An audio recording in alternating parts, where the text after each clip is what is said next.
Bonjour, nous poursuivons le cal des chaussettes Mont-Royal avec aujourd'hui le contrefort du talon. Donc c'est une première partie de talon, je vous la montre ici, puisque c'est un talon avec gousset. Donc on va d'abord tricoter le contrefort qui est dans un motif de maille glissée, de maille tricotée qui permet d'avoir une épaisseur plus importante pour mieux résister à l'usure. Ensuite, nous tricoterons toujours sur une partie des mailles. En fait, ici, 29 mailles d'après le modèle. Donc, nous mettons en attente sur le reste de l'aiguille les autres mailles du pied pour l'instant.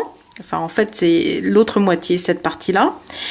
Et nous allons ensuite tricoter le contrefort du talon en rang raccourci. Il s'agit de cette petite partie qui permet d'arrondir le talon et de tourner.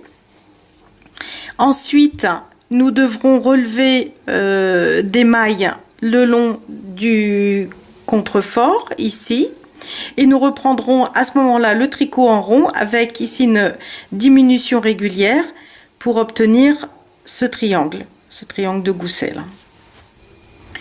Il est important de prêter attention à la première maille glissée du contrefort de talon pour qu'elle soit la plus serrée possible afin qu'on n'ait pas un jour quand on va relever une maille à cet endroit-là et pour qu'elle soit également la plus nette possible. Quand vous allez la glisser comme pour la tricoter à l'envers, vous laissez le fil comme il se présente. Donc là par exemple le fil est derrière, je vais la glisser ainsi et je vais continuer à tricoter à l'endroit.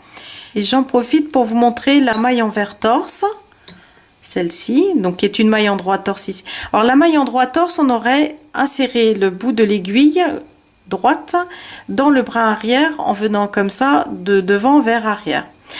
Pour la maille envers, normalement une maille envers normale se tricote ainsi, donc par le bras arrière il faut que l'aiguille rentre dans le même sens.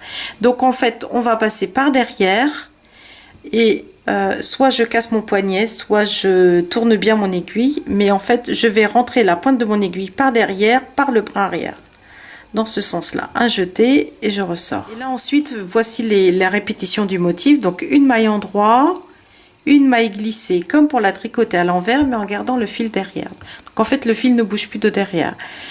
Une maille endroit,